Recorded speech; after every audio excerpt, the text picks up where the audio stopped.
10 दुकानं फिरल्यावर एका दुकानात भेटलं आम्हाला मक्याचं पीठ, नाहीतर सगळेजण कॉर्नफ्लॉवरच दाखवायचे. या पिठापासून कुरकुरीत असा पदार्थ बनवला आहे, जो खाऊन तुमच्या घरचेही म्हणतील अगदी सुरेख.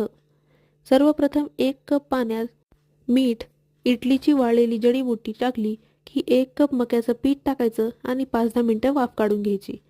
मग घरातल्या मोठ्या ताटलीत पीठ काढून घ्यायचं आणि त्यात टाकायचं अर्धा कप तांदळाचं पीठ.